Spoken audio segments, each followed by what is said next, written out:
We were running down, again, still feeling great. As we're going up, like alarm bells start going off, like Star Wars or something. Everything starts to flash, like, we've lost the deflector shields, like the things aren't working. And that's my memory I had. I was like, oh my God.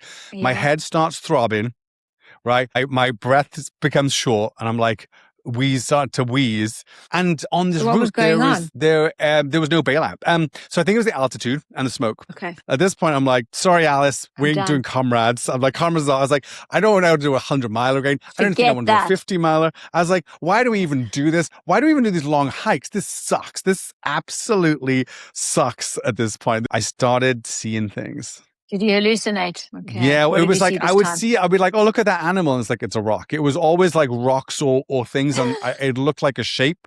And I looked like, and I was like, oh, it looks like a face. No, it's just a weird rock.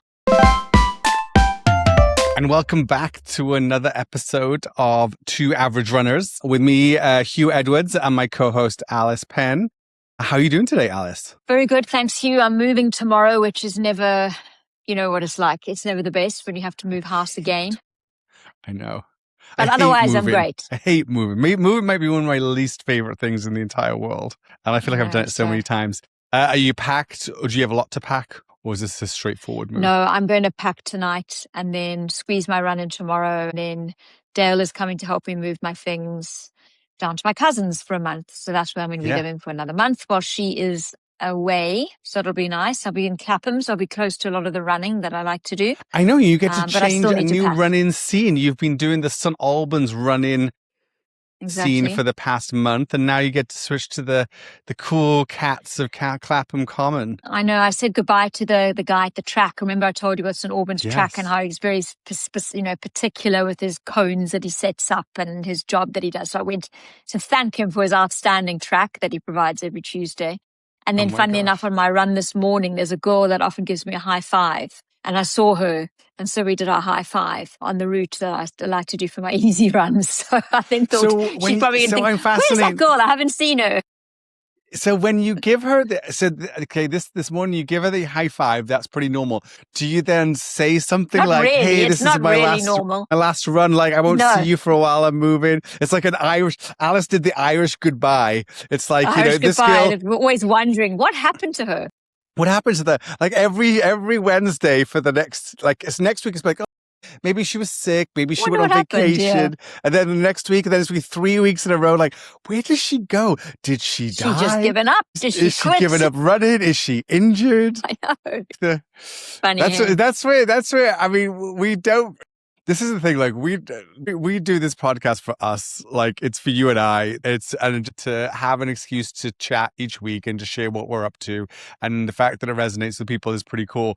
But we're not here for promotion, but it is that moment where you're like, God, if we had like a T-shirt or you had a hat with Two Average Runners, listen, you say like, go check it. It'd be like, it's so easy for someone to go check out and maybe follow. So funny. So so that was my last run on that route. And then I'm off to, tomorrow's my last run here. I'm doing some hills. Yes. They've got a beautiful cathedral here. It's been quite nice getting to know a different part of the UK because I've lived in London for so long to see something else and experience a town outside of London. Yes. What could it be like? But they have a beautiful cathedral on top of a hill. So I'm going to do my hill sprints up and down to the cathedral tomorrow and then finish packing cool. And then be on my way to Clapham. So yeah. That's so exciting. So how do you add up your last week, Alice? Give us just scores or from sort of home or personal scores, and running? It's been a bit mixed, but I'm going to go with a 7. I actually, I think we've shared before that I did clinical medicine for a long time. But I stopped practicing when I went into finance and I gave up my license. I still, a doctor and registered and all of that, but I got my license back in the last week because I'm going to be starting a bit of medical work again. So that was actually quite a weird feeling just to get that sort of tick. I've got my full license back. Like, for example, if I wanted to start writing some prescriptions, I know that I'm not going to, but it's just small things like that in your mind. You're like, I get practice again. So that was quite cool, actually. And then running, I'm giving a 9 out of 10 because I had a really great week. I had a great session on the track. I had a really good tempo run. My Saturday session, everybody who's been listening will probably remember that my coach has been setting these sessions where I do my warm up, I do a marathon pace block, I then run a 5K or a park run, and then I do some more marathon pace blocks. So I think week before, I said I was too busy talking to a friend and I missed the park run, so I had to do my own. This week I'd actually entered a race. Now Run Through are an organization that do lots of races all over, I guess, the UK, but there are lots in London. And they had one in Battersea Park, a 5K, a 10K and a half marathon. And the 5K was starting at sort of 11:15. So anyway, I got to the park nice and early. It was mayhem because they had park run and then they were setting up for the 5, 10K and a half. There were so many people running. So by the time it got to 11:10, first of all, I also was really a sort of tour guide and showing so many people to the start of the race. I mean, I don't know how I got involved. Maybe I look friendly, which I don't think I look friendly, but for whatever reason, a lot of people asked me, where do I go? So I was jogging people back and forth to the start, showing them where to start. They lined us up for the 5K. The half marathon had already been underway for something like, 45 minutes. The 10K was about to go. They are walking the 10K people to a different place to start. They're going in the opposite direction of the traffic of the half marathon. The half marathon people are having to sort of move out the way to get. I was laughing so much before the start of this race because I also saw 2 people talking on their phones during the half marathon. Okay. So, and this marathon in half marathon Battersea Park is a loop. It's a 2.5K loop. So those guys are doing 8 loops. Yes. The 10K guys are doing 4 5Ks. We're doing 2, thank goodness. It was pandemonium. So then we go off. We're just going into the throngs of these thousands of people doing the half, all these people doing the 10. Now, a 5K, you need every kilometer counts. So you need to get on with it. Yes. So I also had it was just a hilarious start. And I'm wondering, because I did a good run, I'll tell you in a moment. And I'm wondering because I was just laughing so much before the start, because I was just thinking, this is chaos. There's so many people. People are walking in different directions. There are dogs. There's children wandering into the course. And then there was a guy next to me who looked like he must have been about 17. And he said he was from Belize, or I think is what he said. I'm not going to try and do his accent, but he was like, I'm so nervous, and where I come from, there aren't many races. There's not much competition. I don't think I've trained enough. And, he was really, he was really stressed out. He looked barely 18. And have you done this race before? I don't know how I'm going to do. And he was doing this sort of crossing, whatever the Catholics do. Yeah.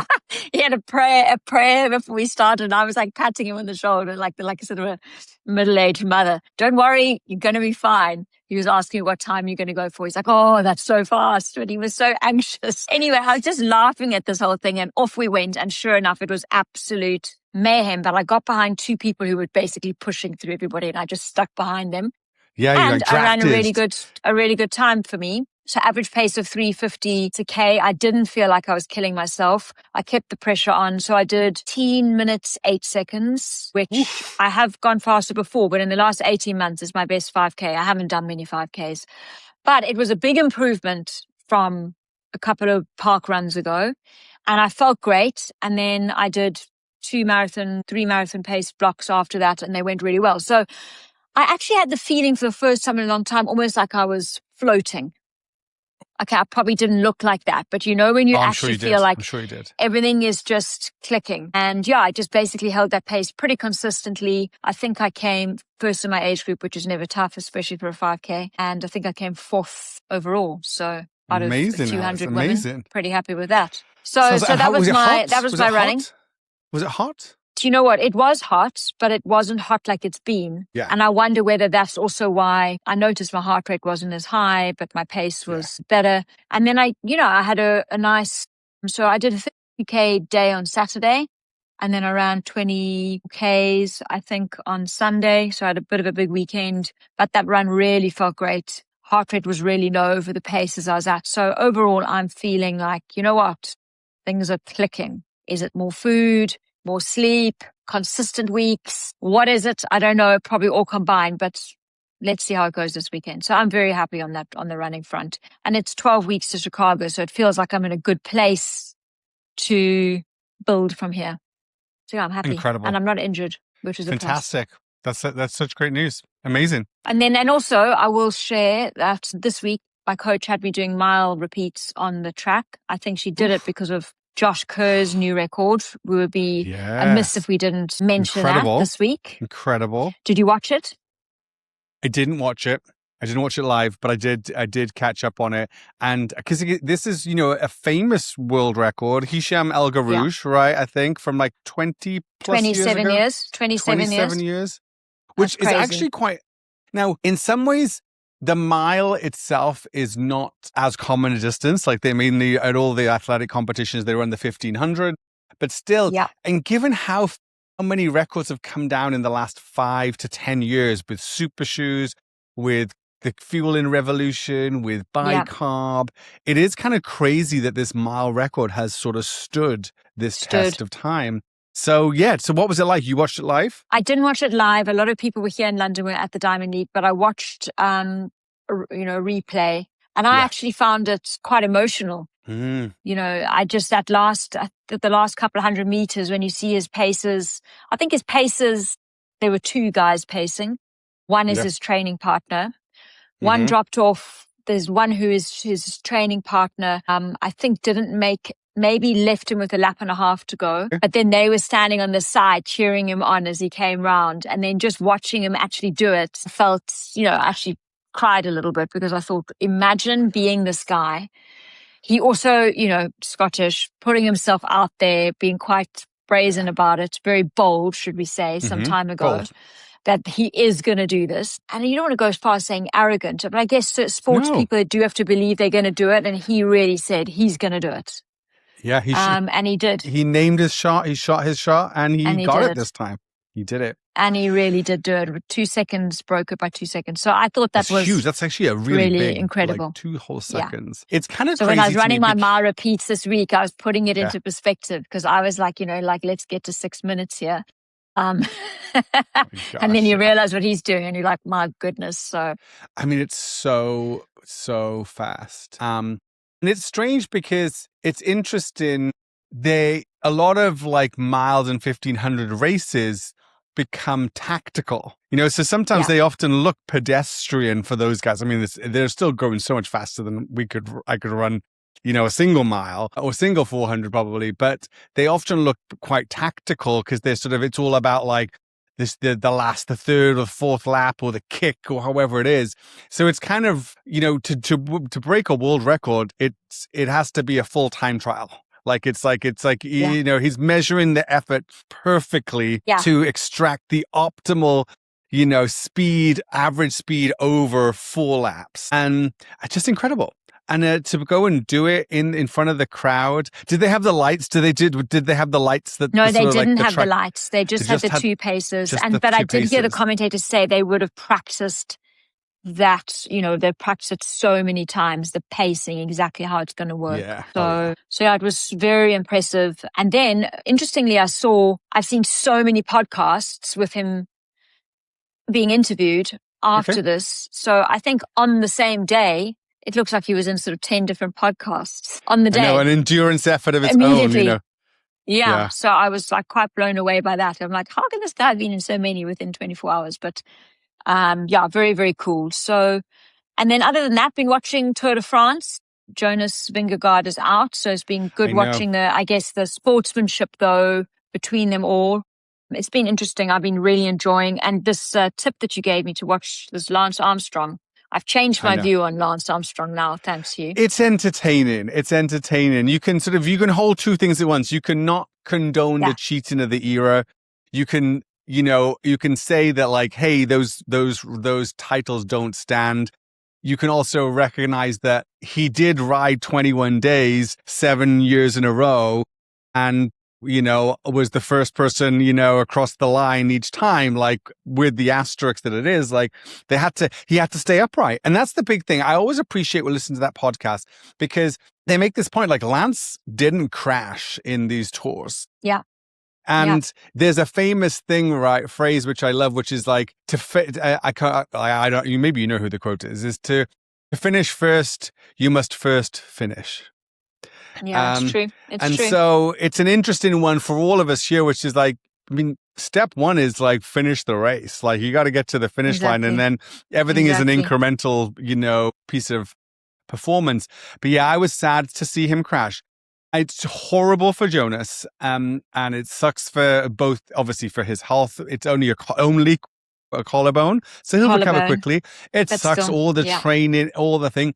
But from a race perspective, it has sort of opened up the race because suddenly what was going to be like yesterday. Yeah, exactly. And because there was this like up until that, it was like, oh well, Jonas is going to get second. It's a fight for third. Now suddenly it's a fight for second and third, and then Remco. I was a Remco hater. I'll admit it. I'm with the pundits, with Spencer Martin, who we love on that podcast, and Johan Brunel, who they sort of have this sort of parallel move podcast where they go into the more nerdy stuff, which I really like.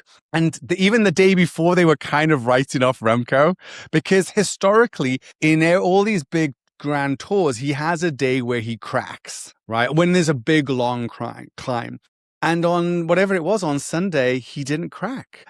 He went he was the only, him and Oscar were the only one who were able to hold Pogacar's wheel. Yeah. Obviously, Pogacar didn't drop them because he was trying to tow, Isaac Del Toro along to the line. But anyway, and then obviously Remco is the best time trialist out there. He smashed the time trial. Aerodynamic, he smashed it. So but I think it's exciting.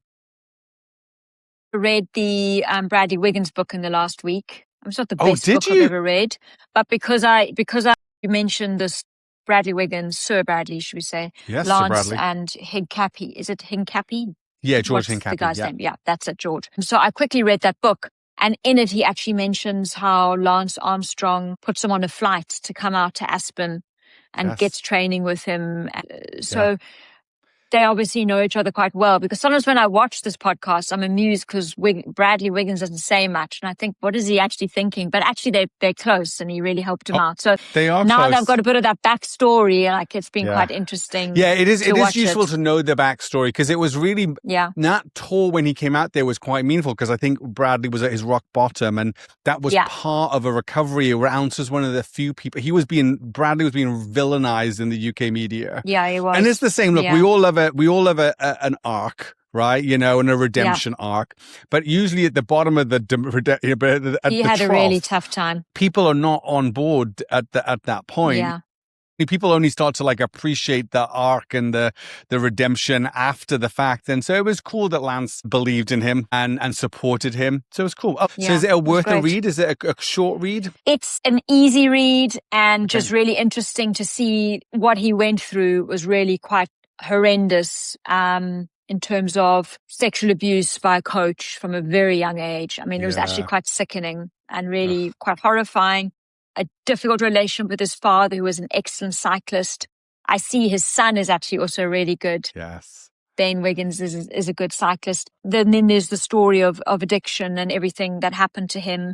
And yes, how the press turned on him, and they were accusing him of doping and all sorts of things. A lot of things I'd forgotten about. And of course, when you read the papers yourself back in the day, I'm sure I was one of the people thinking, oh, Bradley Wiggins is the worst, But anyway, I think it's worth a read. I think it's worth a read. So yeah.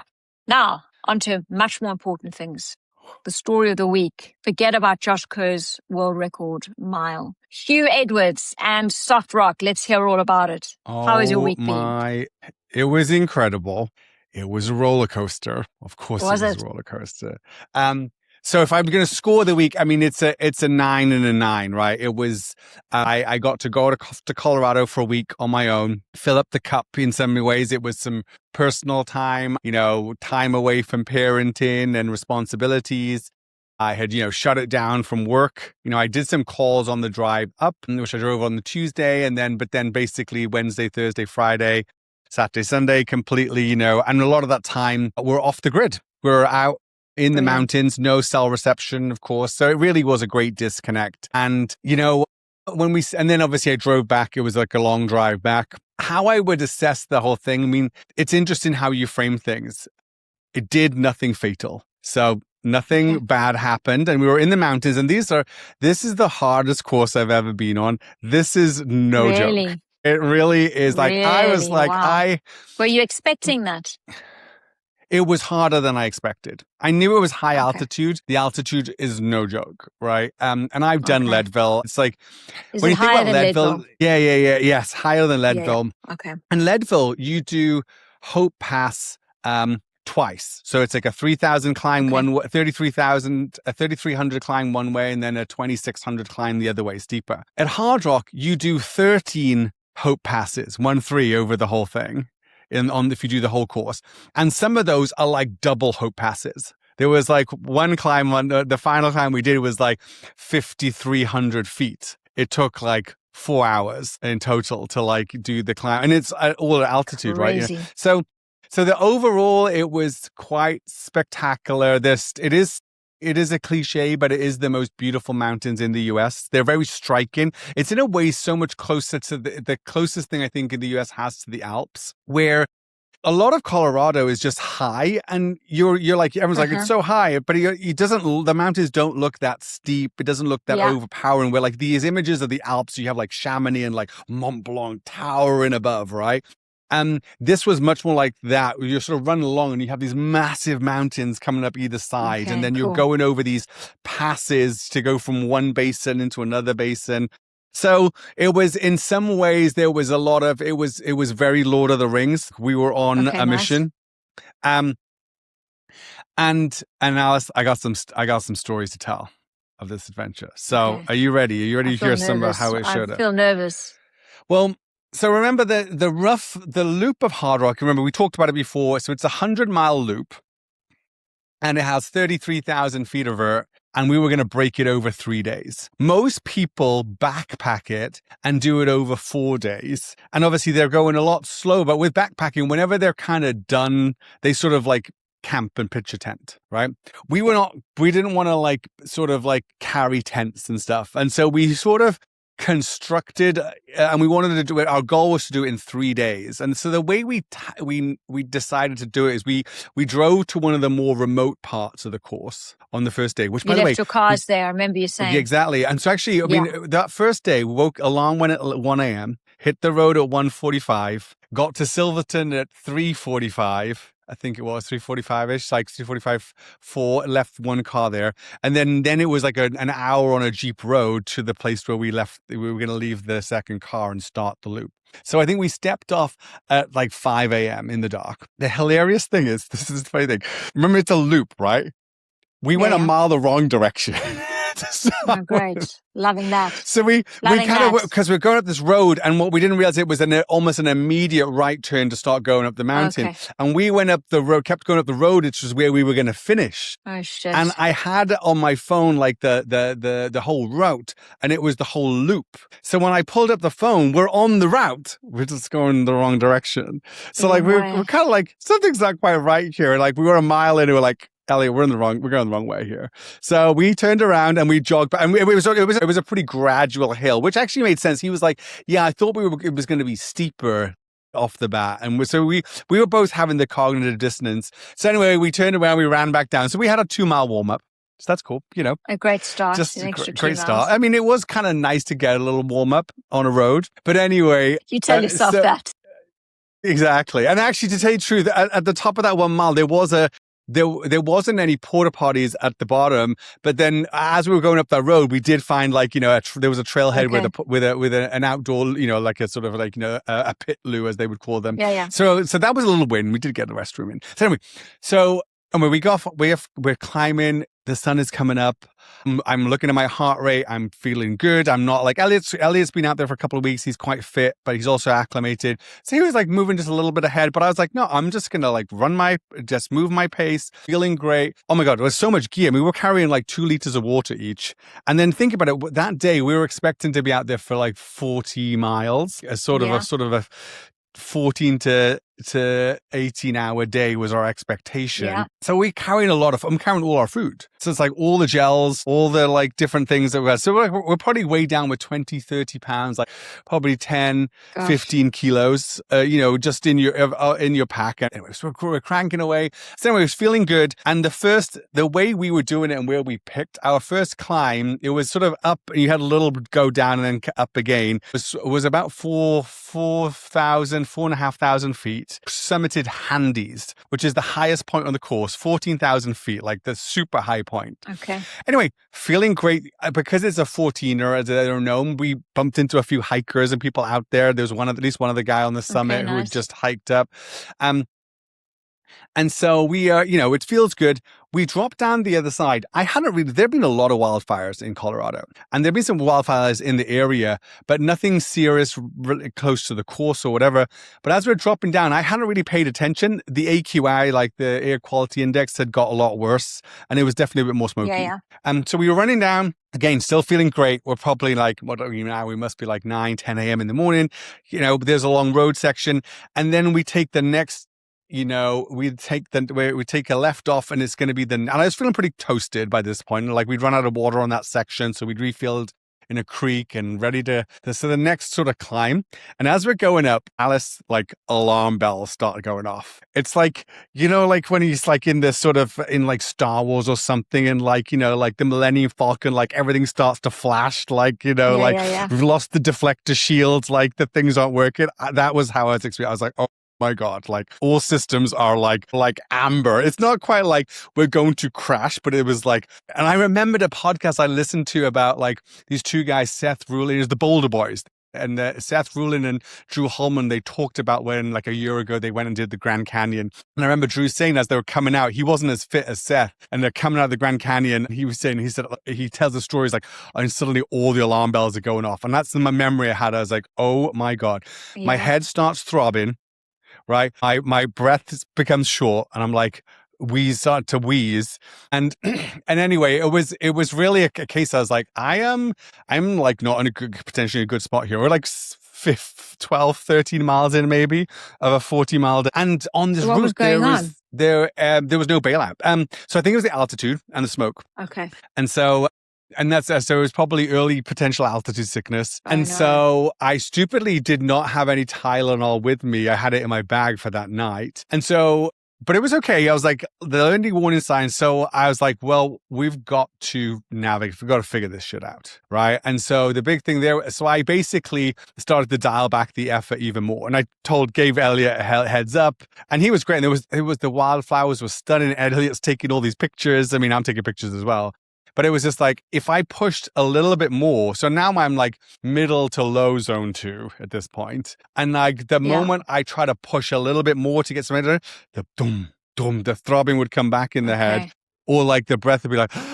And if you had altitude sickness before, so did you recognize it? I know what it's like to feel out of breath. I know what it's like to suffer altitude where you just sort of lose power. And it's like, I definitely struggled at Leadville. I remember I only showed up at altitude the day before here, and I was hoping that like this whole like 3 days is almost the worst because you have 3 nights of crappy sleep at altitude. That's what you were saying. You thought, well, maybe you're So I was hopeful that like, hey, I was going to be okay. And like I said, that first part of the day, I was like, okay, I feel I was measured, but I think I didn't realize. It's like, I think it's the smoke. This smoke's actually like, this air quality is not good. So they probably had had a double whammy. But we went into, and so it was on the climbs, it was almost on those earlier climbs in the day, it was almost easier, or just modulated the effort.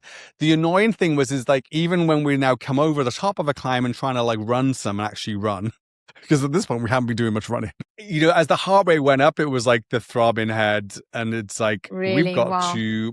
Like, we have a satellite phone, right? A satellite thing where we can do SOS, and we could also text people to check in. But we're in the complete remote part. There is no towns. We didn't see I think we saw a single person at this point. Like we'd crossed one road earlier, Jeep Road, and we had so far to go. So anyway, but then I told myself, I was like, this is why I did this. Like I was thinking even the day before on the drive, a drive to Colorado, I'd gone back and listened to an old Rich Roll podcast where he interviews Courtney DeWalter the first time. It's where she talks about the pain cave. And I was like, this is what I wanted. I wanted to get to the pain cave, and I'm here. I'm in the cave. I'm chiseling away in the pain cave.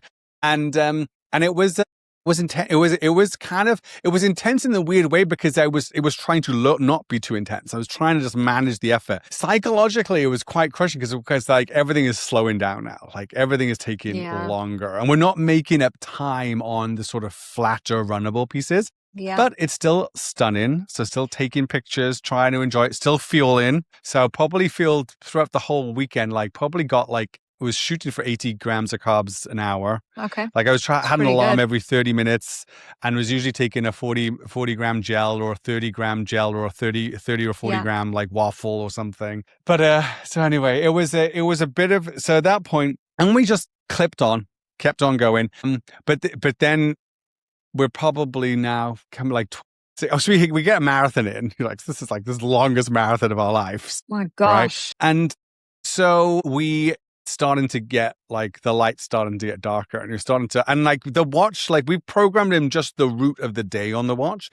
And early on it was like, we're going to get there at like 7 p.m. or 8 p.m. or something. And like now it's like 10 p.m. And then it started to be like midnight. And we're like, we're midnight. And we're both of us like, and again, like I remember we'd stop and Elliot was cool because, but he tells me afterwards, he's like, yeah, when we stopped and I heard you wheezing, I'm like, we're potentially proper fucked here. Shitting bricks. Like, but it's like, that's why it was just like, we're just going to manage the effort. Like, but he stayed calm. Oh, he stayed calm. Exactly. And and remember that I'd been listening to this podcast, like Courtney, and I listened to a podcast, this guy, Dylan Bauman, who hosts a podcast called Free Trail. And he attempted Hardrock. He's finished Hardrock before a couple of times. I think he even got second or third one year, like a decade ago. But he went back to Hardrock this year and ended up DNFing. And he had a pretty emotional podcast where his brother interviewed him about his DNF. And he was pretty crushed because he felt he was fit. And it was all about like getting it done. Like, how can you problem solve your way through? And so this is in my mind. I'm like, look, there were no time goals, but it was like, can I problem solve through it? And so we're going through, at this point, Alice, I decided I'm quitting the sport of running. I'm like, I'm never going to do an ultra. At this point, I'm like, sorry, Alice, we ain't doing comrades. I'm like, comrades. I was like, I don't know how to do a 100-miler again. I don't think I want to do a 50-miler. I was like, why do we even do this? Why do we even do these long hikes? This sucks. This absolutely sucks at this point. This is like, there's no, like, what was I thinking? At this point, I feel like we're in the type 3 fun era, like in a phase. Yeah. And I'm like, there is no way I'm going to like appreciate this after the fact. Spoiler alert. I think I've reframed it to type 2 fun already. But, okay. But all right, good. It was pretty, so we do this one more climb, and it turns out this climb is probably not that, it probably only maybe 1,500 feet. It felt monstrous. It did feel like we're going into Mordor at this point. And it's like starting to get, it's not quite dark. And this is the first time I was like really starting to panic because it's starting to get colder. Like we've put rain jackets on because we had a little rain shower or something. Are you running out of food? We're about to, we've got enough food, but like, it's just like, we're about to, and this might be like, maybe this is 6, 7 p.m., but it's like, we're sort of gearing up for another 5 hours of this. Okay, and we know we're going to get up here. We're going to do this big 4,000 foot descent and have one last 3,000 foot climb to get over to then go down to Silverton. And this is the time I was sort of like, I'm concerned about this. This is the first time I was concerned about safety. I was like, to go and embark at this time of night, at this far in the day. We've been up since 1 a.m. We've been on and I started seeing things. Did you hallucinate? Okay. Yeah, it was like, I'd be like, oh, look at that animal. And it's like, it's a rock. It was always like rocks or things. It looked like a shape. And I looked like, and I was like, oh, it looks like a face. No, it's just a weird rock. It's got like, so I was like, but I kind of didn't want to tell Elliot too much about this because I didn't want to freak him out about the hallucinations. There's a pink elephant. I think, and that's the thing. It wasn't that bad. It wasn't quite like, it wasn't like, it's pink elephant. Yeah, it wasn't pink elephants, but it was like, I was like, is that like a moose or something like, or like a marmot? No, it's just a weird shaped log. Okay. Rock. Okay.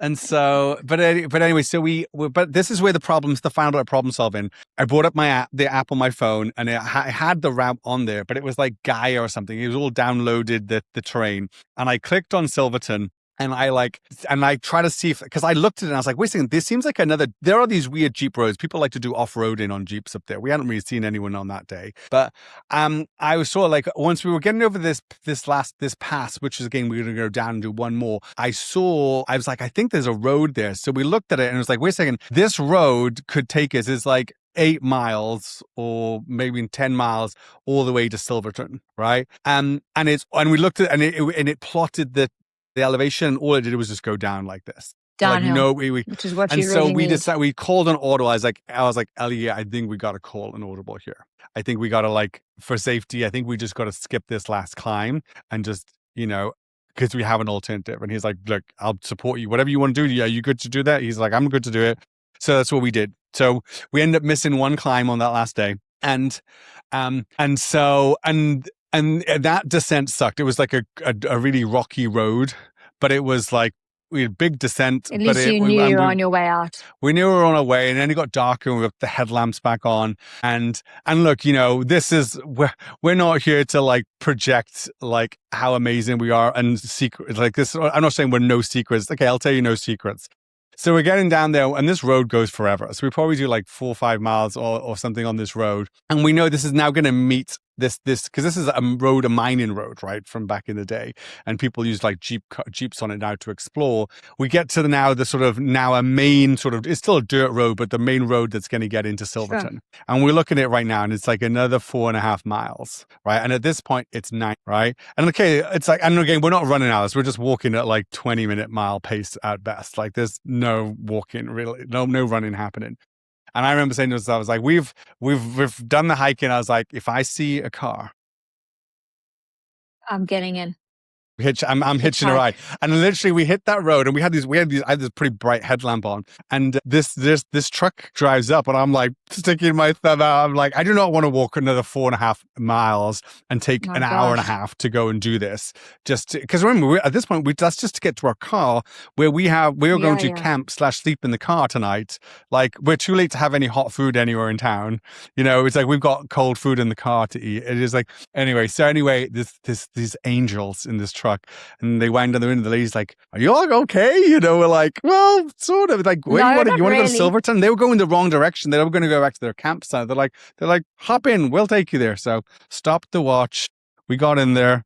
They drove us. It's a crappy road. It still took like 30 minutes or 25 minutes, 30 minutes for them to drive us back to Silverton. But were you just feeling really relieved at that point? And in that way, it really was a sort of like, again, this isn't a race. There was no like race support. There's no like, no one, I mean, we shared our tracking with a couple of people, like with Elliot's wife, with Zoe, like a couple of, I hadn't shared it with my mum. I was like, oh, I don't need mum doesn't need to like freak out and see, because. Wait for us to find out about this. Yeah, she's going to listen to this episode and be like, oh my God. But it was like, this was an adventure, right? And this was and so in my mind, it was like, wow, we made it from, and so I think the final, it was like 36, 37 miles. That's basically 60K over 10, almost 11,000 feet of vertical gain, 11 and a half of descent. It was a pretty brutal day. And so we get to, probably back to the car by 9:30. We try to make some food. We pitch tent, and Did you sleep? Yes. So we end up doing it. I slept in the back of my car before. I have a mat, and Elliot, we had a tent. We could both be in the tent. I was like, Elliot, we're stinky. We're like really, like, we've been out there, and there was part of me that's like, I was like, I'm going to like sleep in the back of my car with the SUV with my sleeping pad. And so he had his tent, and I'd already decided I was like I was quitting at this point anyway. But I was kind of pretty nervous about the lungs. Like, that was the big thing. I was like, this is just the weekend before. I think we talked about Tom Evans on UTMB last year. I'd even seen like a YouTube of him where he talked about, they did all this physiological testing. Said he does it. His performance does not degrade at altitude. It was all this kind of like what a physical specimen he is. Like, he goes to altitude. He's still his pace. Anyway, he DNFs at Hardrock because of altitude sickness. And I'm sure the smoke is a factor. It's like, if you push for where you're at and your acclimation too hard. So I was so thrilled and relieved that I didn't die. And like, and that's too dramatic. They didn't have to like really be like, because remember, like, we could have tried to text Elliot's wife, but what are we going to tell her to do? It's like, it would be like a 3 or 4 hour drive to try to find us, at which point she's not going to have stuff. Like, so we didn't even go that way. But even then, like, calling SOS, like, it's a multi-hour thing to get anyone out there. So from a self-sufficiency, resilience, problem solving. And you probably would have had to walk so much of it out yourself anyway. We would have walked anyway. So it was just, and I did say to Elliot, I actually said, look, this wasn't quite as planned, but I think we problem solved it. And it's like, I don't think I whined. And he's like, you actually didn't whine. You looked like shit. Like you look like hell, but like it wasn't whining about oh woe me or what, we got on with it. So I'd already decided in my mind, because remember we're working our way around. So now we're at Silverton, we've got to my car. And the goal then was going to be the next morning to get it from Silverton and keep going to Telluride via Ophir. Ophir is just before Telluride. That's where they were staying. And that next day's section was the most beautiful section, one of the most beautiful sections, the one that everyone wants to do. So I'm kind of concerned because it's basically 3 climbs the next day. And I'm like, I don't know if my lungs are going to be any better. So I already said, look, Elliot, I'm going to the next morning, I was like, I'm going to drive. You go on. I'm going to drive all the way back, the 2-hour drive back to Ophir. And I'm going to go backwards up climb number 2. So I'll skip climb number 1.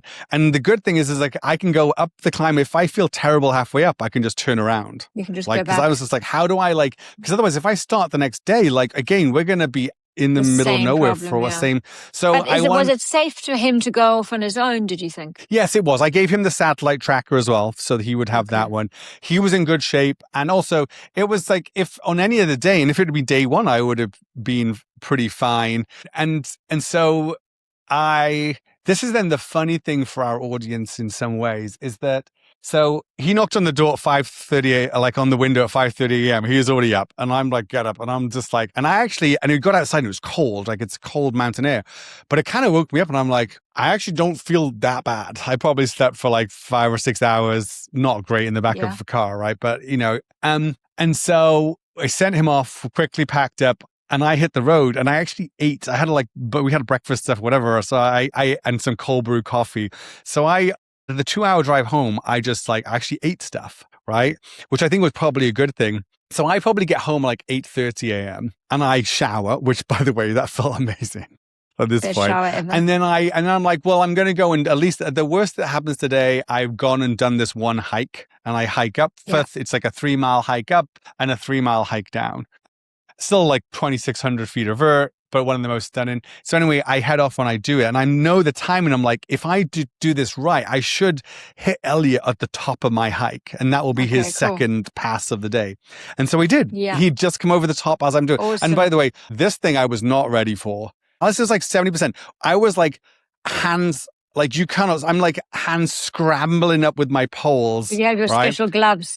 Oh, you're using did have some work gloves. Got to so I passed Elliot right there. He went and waited. I got to the top. I observed the view, took some cool pictures, turned around. This thing is so steep. You're kind of like sliding down. I was on my butt at some point, slept on my butt. Like you're almost trying to ski down. It's very short, but it was like intense. Like this is more intense than anything I've done before in terms of in a race. But anyway, and then we start. But to be clear, my lungs felt good on that way up. Any headaches? I was tight. No headaches. No, so I got to the top. I was feeling good. Then we run down. Then we start running down, and it's beautiful. It's through the forests, pine needles on the floor. So we start to go. And look, we might be running like 11-minute miles on trail. We're not like ripping it, but we're moving. We're not hiking. We're not shuffling. And so that felt great. And as we got to the bottom, it's like it's just near where he was staying. So his wife and my car was there at the trailhead. His wife and daughter had come up with popsicles for us. So we took a 30-minute break. We had this like lunchtime now. And at that point, and then I said to Elliot, like, let's go. Like, I wasn't going to quit. Now I'm like, hey, let's do. We've now got this huge climb over a pass called Oscars and then a long descent into Telluride. And so we did it. And so I did that. And that climb, it started raining. It started hailing on us on the climb. But that might have helped the air as well, quality. Yeah, and so, I think it did. And the cool thing is, like, some of the scenery, we're climbing here now up out of the valley. We look back, we see where we've come from. And it's like, how the hell were we over there, like, 3 hours ago? But we get over the pass. As we're coming over the pass, we hear the biggest thunder, that we've ever heard. It was right above us. And so we then go and find shelter. Luckily, there's some rocks. So we found shelter. We shelter for 30 minutes until this storm. And so this is where it's just like, it's kind of cool, but it's not a race. It's like, this is just survival. Like, I was like, Elliot, I think we should shelter. He's like, yeah, we should shelter. Like, we're all both neither of us like mind like taking a 30-minute time out. Lightning here. Exactly. No, exactly. But anyway, we did. And it's funny, like he's obviously run further than that day. And it's so funny how you like the first day I felt so awful. But then that sort of like 8-mile descent into Telluride on trail, I could run it. I felt my legs felt great. And Elliot was hurting a bit more, but like he was still moving fine, but like not fly. And it's always interesting. Like one person can be having a good moment, others. Yeah, ups and downs. So we did, we make it into Telluride. So that was a victory. It was a slightly shorter day for me than we planned. He did it as planned. I think he did 27 miles. I think I did 16, 17 miles that day. Still really good. I think 5,500 feet of vertical. Yeah. It was still a lot and a lot of descent. Considering you thought you were close to dying the day before, it's pretty good. And so we got to Telluride. I remember then the original plan, I'll keep this short, was like the next plan, the rest of the plan was like, hey, we want to do this one more 30-mile day. But I built in buffer into my trip so we were like, I was like, let's just, and his wife was like, there's a natural point. There's like 15 miles from Telluride to Ouray, 15 miles from Ouray back to the car. And his wife was already saying, hey, I might go to Ouray the next day with the girls, go to the hot springs. So it's just basically like, hey, if you go to Ouray, you can get a ride home. So, okay, nice. So we decided like, hey, let's just, and that meant the next morning we could sleep in. By sleeping, we could sleep until 6:30 a.m. And like, we basically like, had breakfast, had coffee, got into Telluride, started a little later, but I made it to Ouray. That day was great. It was a very intense pass again. And then the final like short story. So then one more day, but then the final wrinkle for us, just to make us like, the final curveball. Couldn't be too plain sailing. Can't be too plain sailing. So that, and I think this is interesting again to share because it took us 6 hours to get to Ouray. This, a steep climb and a really long descent into Ouray. And we basically, we were having some lunch, like late lunch, so we got probably there about 3 p.m. We're having a burger. We're sitting outside on this covered area. And Colorado, the storms always come in the afternoon. So there's a big storm comes through, lots of rain. And we're like, I'm like, because Elliot and I look at each other. He's like, do you kind of wish you were out there right now? Like to finish in the next 15 miles in one go? I was like, I'm kind of glad we're not out there right now. Yeah. So when we get rolling at like 5 p.m. And again, these mountains are so big, like you might be stones by the crow flies like 10 miles away. So it's basically going to be what is it, like an hour drive from Ouray back to their house. As we're coming around and we're now just outside trying to get to Telluride, there's a policeman. All the cars are stopped. There's been a landslide. There's been a mudslide because of all this rain. And the road between us and Telluride's closed. So the cops like turn around. He's like, oh yeah, you need to go back up here to Norwood. It's a 3.5 hour detour. From no here. Thanks. We are not adding in 3.5 hours. 3.5 hours in the car. Anyway, so long story. So we ummed and ahed. We went to the nearby fire station. We asked them. We called the different help numbers to try to get. It's like how, and of course, like the cops are just trying to get you away, right? They don't want the cars. They don't want to say, oh, we'll be around. We'll be free in 2 hours or whatever. But anyway, long story short. So I'm like, we're still pretty tired. Like we did 15 miles and a bunch of climbing, And this was like, what was this? This is day 3. And and so at this point, the long story, we kill time. We go back to the hot springs, which actually was kind of nice. We got to do a little soaking in the hot springs. We went and found a place to have a late dinner to try to kill time. And finally at like 9 p.m., we on the update on the on their Colorado Department of Transportation website that the road's been reopened. So we're able to drive back over there, and we get home probably like 10, get back to my car and Telluride back 10:30. So at this point, Alice, I was like ready to be like, I'm done with my soft rock. I'm done. It's over. I said to Elliot, I'm sorry. Cause he's like, I know you got to drive all the way home start your drive the next day. And this is, I think, the final thing about resilience, which I think is interesting. So at this point, I'm like, I'm pretty tired. I've got this big drive. Maybe we'll just get up in the morning. I feel bad. Like I said to Ellie, hey, I can drive you to Ouray because we were going to need to go to Ouray. I was like, I could drive you to Ouray and maybe I keep going and drive home and he can do the last 15 miles back to his car. Hope his car's still there. We left it there like 3 days before, right? And there's been all this rain and whatever. So, and he's like, I totally get it, whatever. At 3 a.m. I wake up. I feel horrendous. Like I'm so sore. Really? Breathing doesn't feel great. I'm like, oh my God, this is like stomach doesn't feel everything. Nothing feels great. So I'm like, okay, use the loo, go back to bed. At 7 a.m., I watch beeps, like, because it beeps on the hour starting at 7 a.m. I pop up, feel pretty good. I hear Elliot starting to make coffee upstairs. I go upstairs and they're like, let's do this. And he's like, you're kidding me. You're up for finishing the job? I was like, let's finish the job. He's like, how quickly can you get ready? I said, I can be ready in 20 minutes. So we made some coffee, refilled the packs with our gels and water. And we drove to Ouray. So that was an hour. Then we hit the thing. That was and a part of me wanted to do it because it was the biggest climb. This was this 5,500 feet, one single climb, like nonstop. And so we did it. And then we had a final 5-mile descent back to the car on Jeep Road. And you know what, Alice? We freaking ran it. We managed to put some music on and just, cruised. And so that was a big win because they finished the loop. Was it the full loop? It was 82 miles, not 100 miles. It was 27,000 feet, not 33,000 feet over the 4. We did, I did 11 of the 13 passes. I did 12, because he only, and we didn't have to call search and rescue. And we finished the loop. And I feel like how did Elliot feel about it? How did Elliot feel? Because, without, I'm just curious, if I'm Elliot, I'm more acclimatized. He's had to change his plans because you've not been well. I mean, how did he fight? How did he take that whole thing? Sounds like he's pretty generous and, It's a great question, but he was on day one, he was like, I'm so pleased you're here. Right? Because remember, he was there. And so he wanted to do this loop and was planning to try to do it on his own, which is a very scary thing to try to do on your own. Not that safe. Yeah, my gosh. Not that safe. Exactly. So I think in one aspect, he's so grateful that, I remember saying, actually on day 2, I almost was like, hey, do you want me to drive you back to where we bailed out? Like that Jeep road that we came down. I wouldn't have wanted, I actually said, I don't really want to drive up there, but if you wanted to psychologically go back to the point where we came off, and then you could, he was like, I don't care for that last. Say you've done it. That last climb was not the climb that you really care about.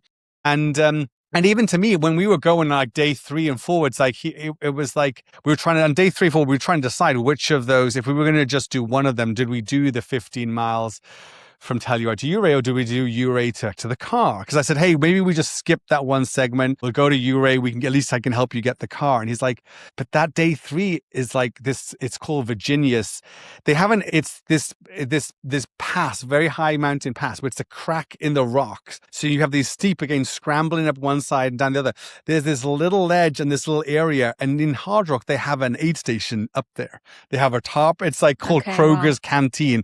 It's literally about 20 feet wide, right? And they're perched at 13,000 feet, right? And he was and everyone says that Virginius, that sort of pass, that climb is one of the ones. He was very much hey, I want you to have the experience in these mountains. Okay. And so when we think about it, we got all he missed was one climb in the dark. Exactly. Right? Yeah. And I think we had an adventure. We were the fact that, we made it back to the car. We both said, as we were coming down that road, we turned a corner where you could see in the distance, a couple of miles away, the white car. And I said to him, I was like, how do you feel that you see the car there? He's like, yeah, I feel pretty good. You hadn't been covered by landslide.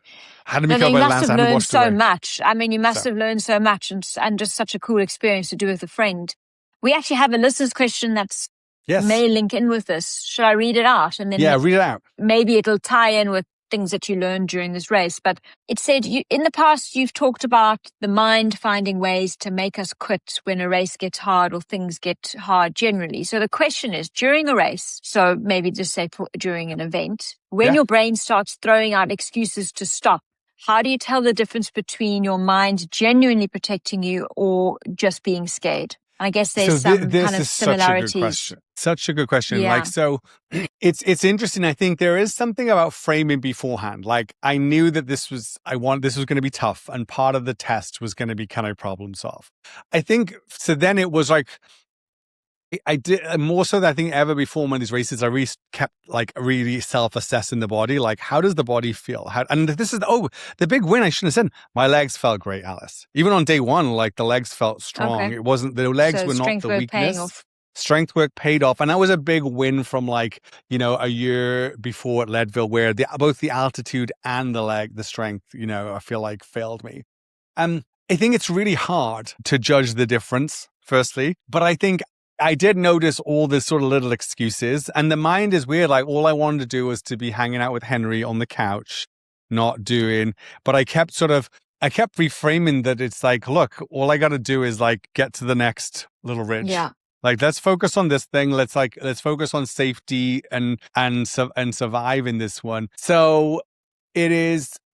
But at the same time, I did have that moment, which is like, look, I think going down and going back, I mean, there wasn't a lot of options to bail out. And by the way, I think coming on the last but one climb that we went over, I remember looking down and I know we were going to pass this little parking lot. And I did see in the distance, Ellie didn't see it, there were these two cars, like two Jeeps driving away. Well, yeah. And I remember thinking like, no, don't go. I did, please stay. And if they'd have been there, who knows what I would have asked them in them, because the mind will try to get you out. The mind will. But I think, the just knowing that like there are no other options and how to be safe on them, but at the same time, it's like, look, going over one more climb like this actually could be the one that sends to, and so at that point, it's like, okay, there was a way to problem solve this one by like, okay, we're going to miss one climb, but we're going to like take this other road and we're going to get home safely. And at that point, like, it's not about a race. It's not about the perfect route. It's about like, how do we finish this day with a story that like is a positive story, not a story of like, hey, we end up in hospital or had search and rescue or something like that.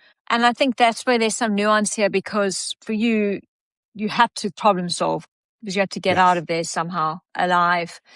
Yes. I think, you will never know, but if that was happening to you in a race, you may have made a decision because there's aid stations and people to say, I'm actually not well enough. Yeah. I do need to come out. So there's a difference there, I think. My take on this is... No, go ahead. Go. No, I mean, I think the only difference... Go out. Let's go. Give us your Sorry. Well, I think that some of this just comes down to experience, because you probably always can... Well, look, you'll hear stories of people in a marathon, for example, their vision starts to go, their hearing starts to go, but they still finish. I mean, Gerda Steyn, who runs Hardrock, who runs Two Oceans, and Comrade, she'll often talk about experiences like that. And should you keep running? Well, she hasn't collapsed. You could stop. And I'm just trying to get at, like, I think over time you get to know what are actually symptoms that should force you to stop and what aren't. I think many people push to the point that they virtually do collapse.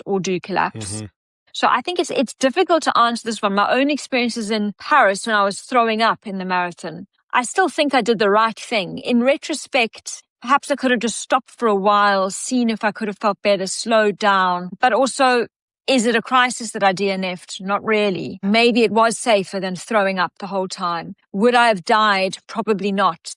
So I think that I tend to go to sort of as much as I can about how the body feels. So you were checking, your legs felt fine. Like if you've got chest pain and symptoms of a heart attack, or there's something strange going on with your heart, or some other severe pain, then that's a different story. But I think even, we mentioned the Roches, we've spoken about them often, but I think my understanding is that he pulled out of a race because he thought that he was getting very sick, but it was actually panic attack. Now, it kind of doesn't matter either way, because he's going to have learned from that. This is actually panic, or this is actually not panic. So it's a difficult question to answer. I don't know what your thoughts are, but I do think it's something that over time you get more and more experienced at figuring out. And do you want to continue or not? Because actually you've got every right to stop. Exactly.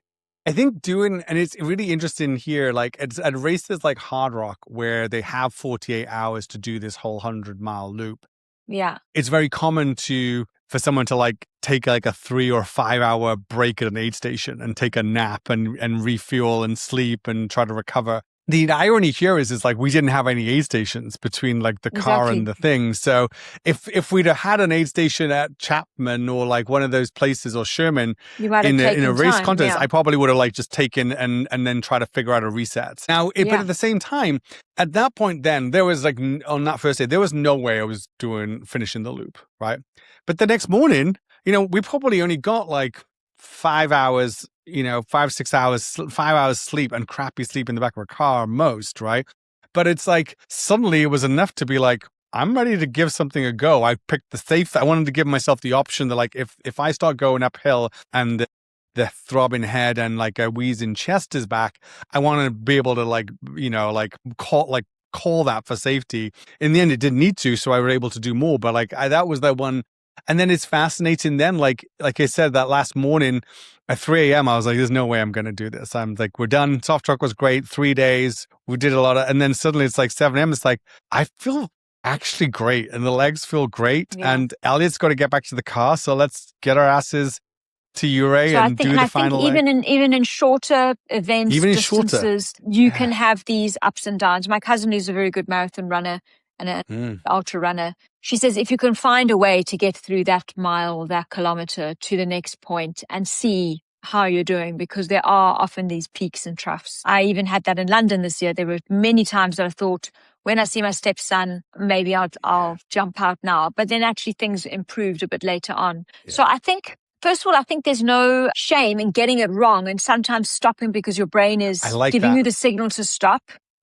It's giving you the signal to stop because you don't feel great. It's like your head feels like it's falling off your body or whatever, you feel dizzy and you think something's wrong. And let's say you DNF or you stop. I think there's no shame in that, but you might learn next time. Actually, I've had that before and it went away.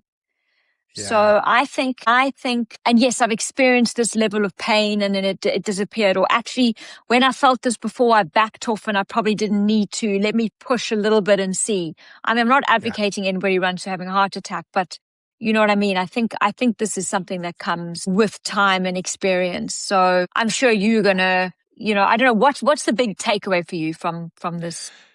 I think the big takeaway let's wrap is up that with that. I think the big takeaway is that I can problem solve. There you go. I think it is that I do like to do hard things. So remember, on day 1, I quit ultra running. By day 2 or 3, I'm like back to thinking about like some other goals. I'm going to take some time to rethink what they should be and what really is meaningful. And it's the big question we always have: the why. Why are we doing it?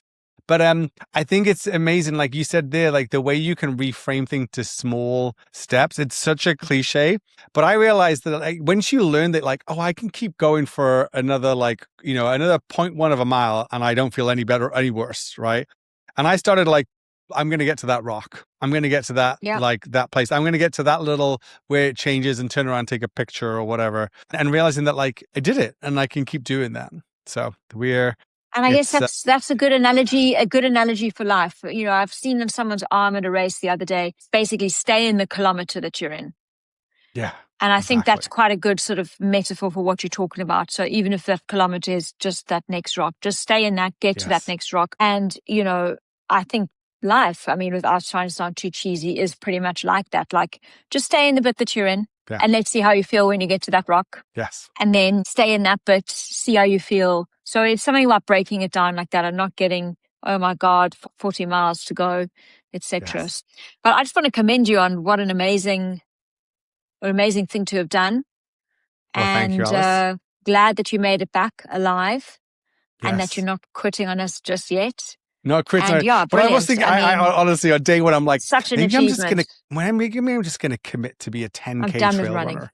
I'm just going to commit to I'm just going to do a half marathon, trail marathons, trail half marathons. That's what I'm going to do. There's like not hard pacing, not too long. But then I'm like, I kind of like doing some harder things. We'll see. Great stuff. Well, I hope you're fueling up this week and getting some sleep and looking after yourself. Yep, still got a bit of a cough. I'm actually pleased I haven't been coughing as we record today. But I'm excited to catch up next week on whatever new we'll have some new updates of the running scene in Clapham Common. Hopefully. Yes. So anyway, good to see you. Well done. Glad you're safe and sound. And Thank see you so next much, week. Alice. Keep up the good training. Bye. Take care. Bye.